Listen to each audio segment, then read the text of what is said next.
एव सर्वं मम देवदेव वसुदेवं सुतं देवं कंसचाणूरमर्दनं देवकी परमानन्दं कृष्णं वन्दे जगद्गुरुं मुखं करोति वाचालं पङ्गुमलङ्घयते गिरिं यत्कृपातमः वन्दे परमानन्दं माधवम्। ॐ कृष्णाय वासुदेवाय हरये परमात्मने प्रणतक्लेशनाशाय गोविन्दाय नमो नमः। गोविन्दाय नमो नमः।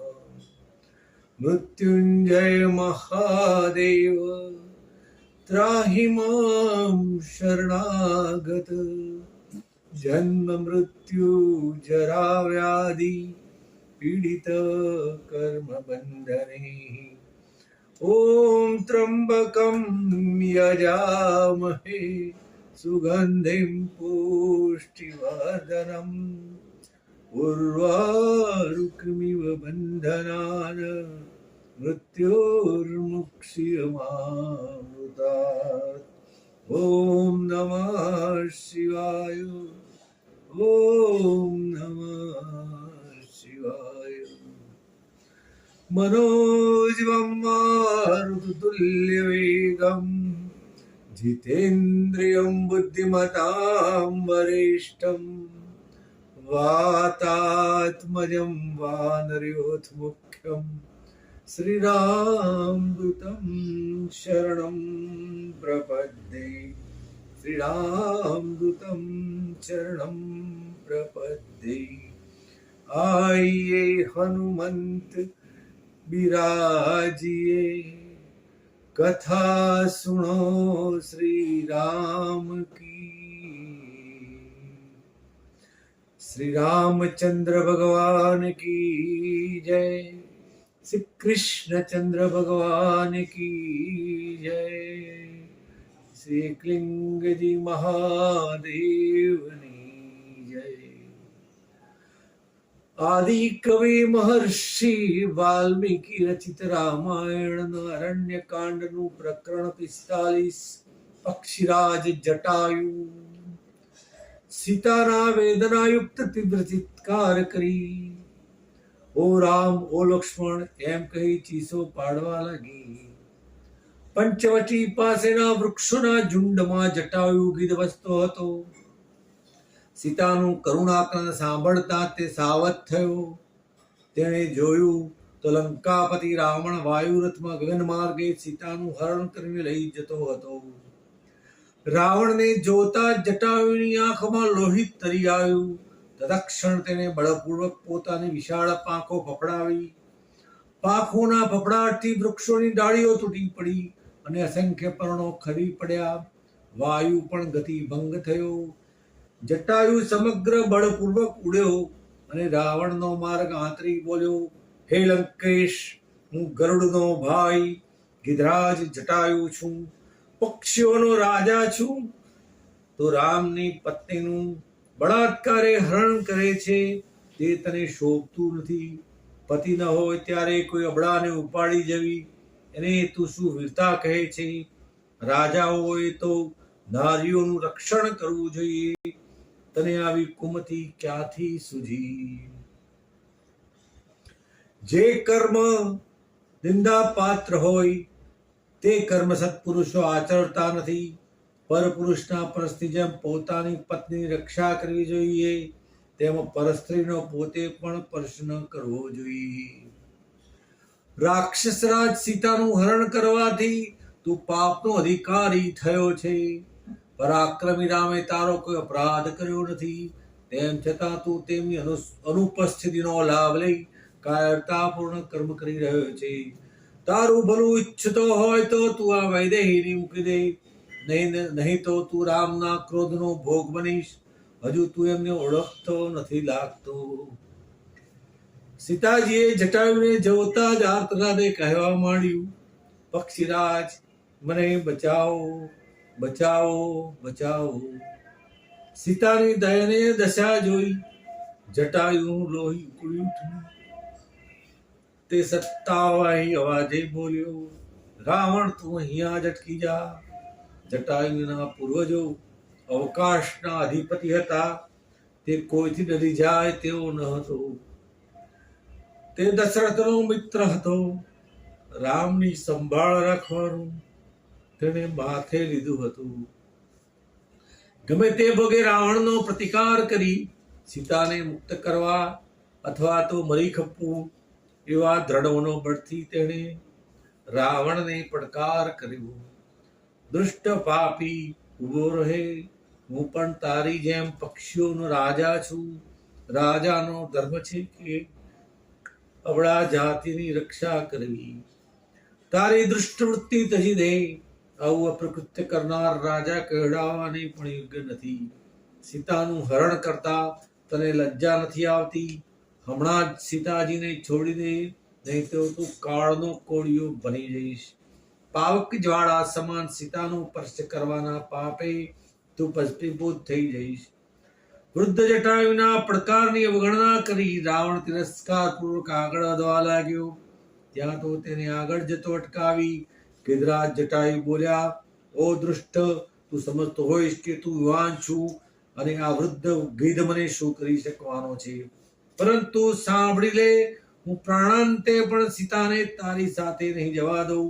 પાપી, હું કહું છું, સીતાને છોડી દે. એમ કહી જટાયુએ રાવણ પર આક્રમણ કરી પાંખોની ભયાનક ઝાપટ મારી. ઝાપટ વાગતા રાવણ આડો પડી ગયો, પરંતુ એણે સીતાજીને એક હાથે બળપૂર્વક પકડી રાખી.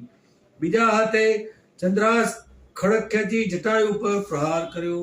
ચતુર જટાયુ સહેજ ખસી જઈને ખડગનો ઘા ચૂકવી દીધો અને બળપૂર્વક પાંખો ફફડાવી રાવણની છાતીમાં અને મોઢા ઉપર ચાંચો મારવા લાગ્યો.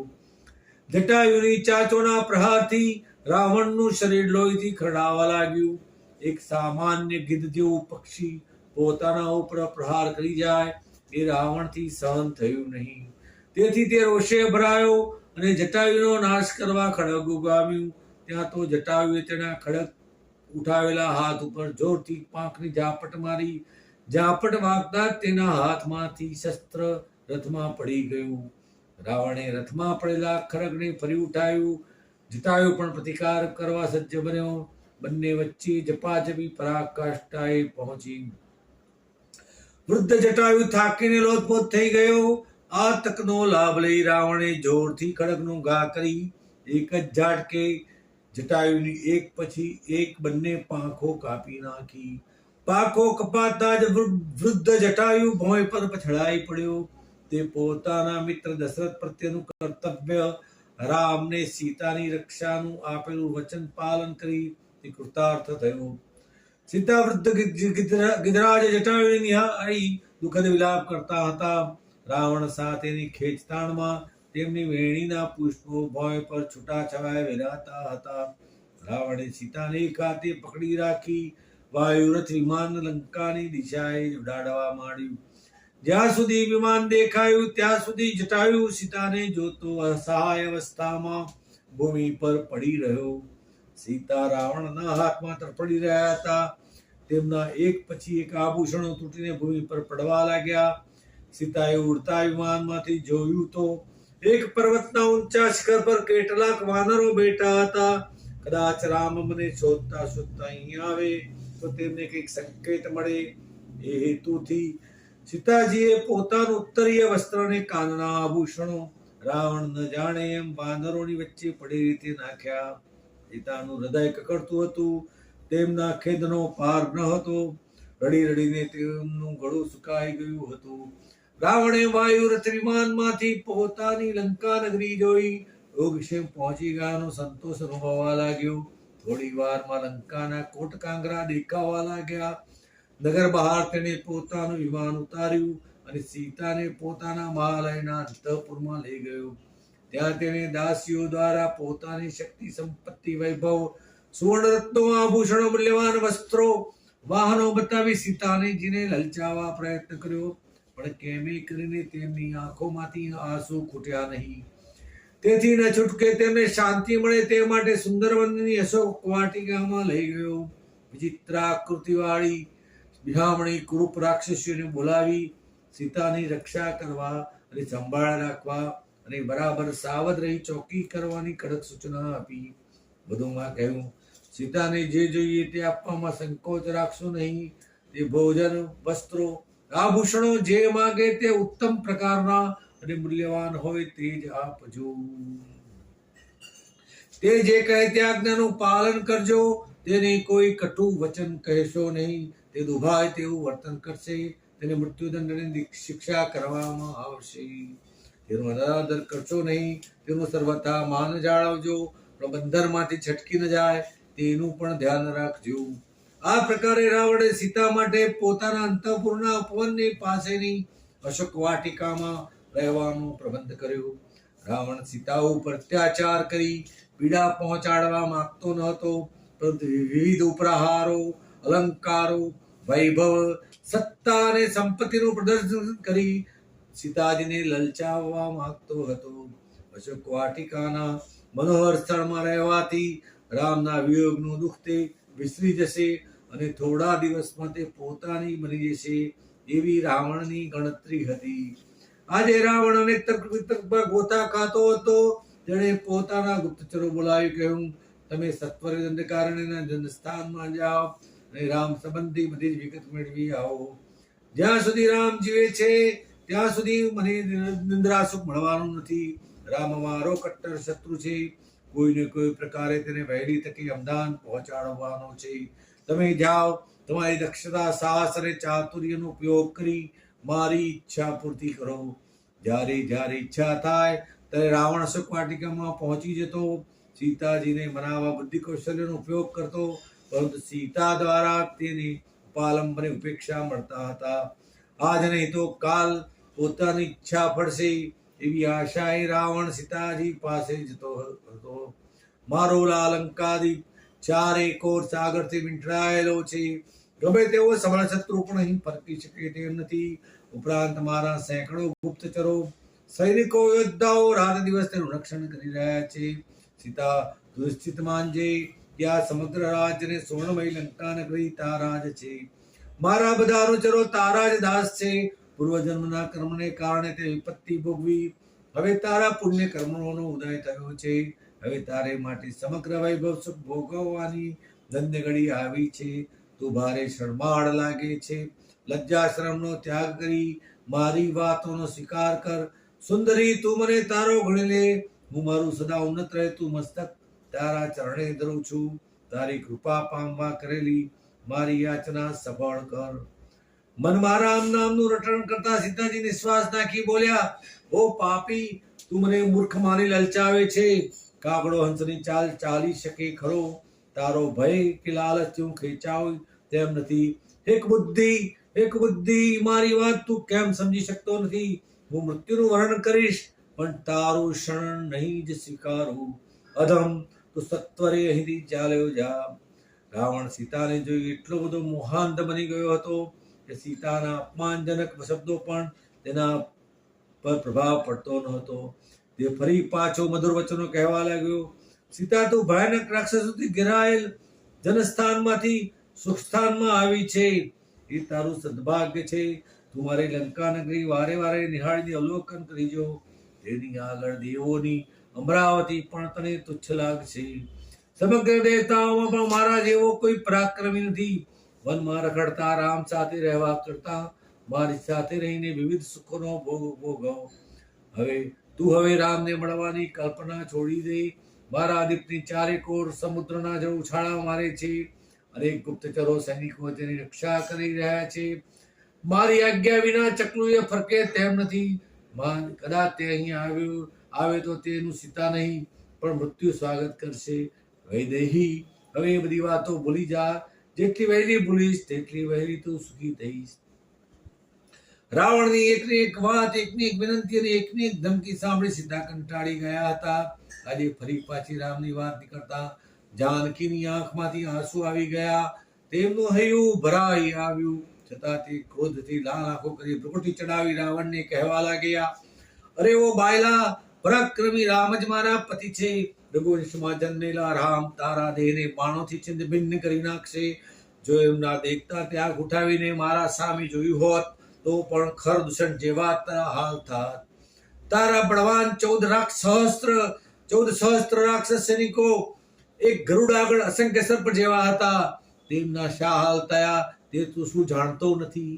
રુદ્રે જેમ મનમંથનને બાળી નાખ્યો તેમ રામનો ક્રોધાગ્નિ તને ભસ્મ કરી નાખશે.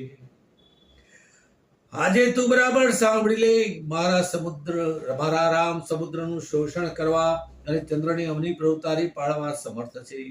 તેઓ મને અહીંથી મુક્ત કર્યા વિના રહી શકશે નહીં. રાવણ તારો કાળ તને ઘેરી રહ્યો છે, મોત તારા માથા ઉપર ભમી રહ્યું છે, પરંતુ તું મોહમાં અંધ બનેલો હોવાથી તને દેખાતું નથી. તે તારા વિનાશનું કારણ તારે હાથે કરીને ઉભો કર્યું છે. તું મારા શરીરને બંધનમાં રાખ, બાળી દે, ટુકડે ટુકડા કરી દે કે નાશ કરે. મને હવે શરીરનો પણ મોહ રહ્યો નથી. હવે મને મોતનો પણ ભય રહ્યો નથી. હું સરળતા નિર્ભય બની ચૂકી છું. પછી તારા ડરની વાત ક્યાં? સીતાના આવા વચનો સાંભળી રામની કામના ઉપર જાણે પાણી ફરી વળ્યું. મનગમતી કામનાઓ પૂર્ણ ન થાય અને લાખ ઉપાય પણ તેઓ નિષ્ફળ જવાનો વારો આવે ત્યારે ક્રોધ ઉત્પન્ન થયા વિના રહેતો નથી. રાવણની પણ આ જ સ્થિતિ થઈ. તેનો ક્રોધ અંતિમ કક્ષાએ ભભૂકી ઉઠ્યો. તે બોલ્યો, સીતા, જો હું તને 12 માસનો સમય આપું છું, એટલા સમયમાં જો તું મને પ્રેમપૂર્વક આલી નહીં થાય તો મારા સવારનું ભોજન રાંધનારા રસોઈયા તારા ટુકડે ટુકડા કરીને તને રાંધશે, એ હું જમીશ. રાવણ ભાડે રોષપૂર્વક છેલ્લા શબ્દો કહી દીધા. પછી તે રાક્ષસોને ઉદ્દેશીને બોલ્યો, બધા સાવધ રહી સીતા ઉપર બરાબર ચોકી રાખજો, જરા કે એકલી મૂકશો નહીં. આમ કહી તે પોતાના અંતઃપુરમાં ચાલ્યો ગયો. રાવણના ગયા પછી બધી વિરૂપ, ભયાનક, ક્રૂર અને કુબડી રાક્ષસીઓ તેને ચારે કોરથી ઘેરીને બેસી ગઈ. જેમ હરિણી વાઘોના ટોળા વચ્ચે ઘેરાઈ જાય તેમ જોવાથી પણ ડર લાગે એવી ભયંકર રાક્ષસોના વચ્ચે સીતાજી ઘેરાઈ ગયા. તે વારે વારે રામનું રટણ કરતા હતા, પરંતુ રાક્ષસીઓ તેમને વધારે ને વધારે ઉપહાસ કરી સતાવવા લાગી. રાક્ષસીઓના કઠોર અલમ શબ્દો સાંભળી સીતાજી આંખો મીંચી કાનમાં આંગળી નાખી દેતી. ક્ષણે ક્ષણે દુઃખિત હતી.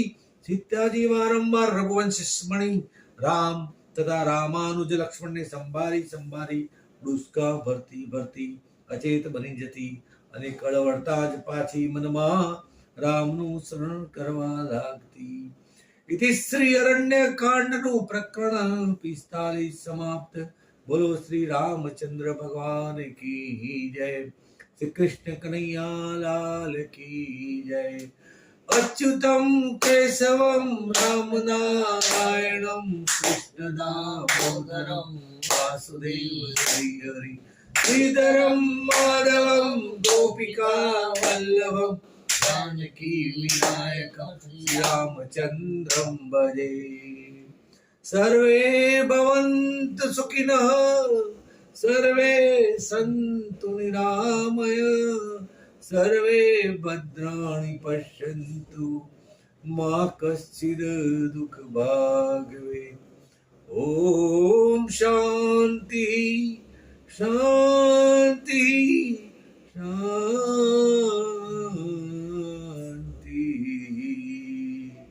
હરિ ઓમ તત્સત. હરિ ઓમ તત્સત. રઘુપતિ રાઘવ રાજા રામ પતિત પાવન સીતારામ. સુંદર વિગ્રહ મેઘા શ્યામ, ગંગા તુલસી શાલિગ્રામ. રઘુપતિ રાઘવ રાજા રામ પતિત પાવન સીતારામ સુંદર વિગ્રહ મેઘા શ્યામ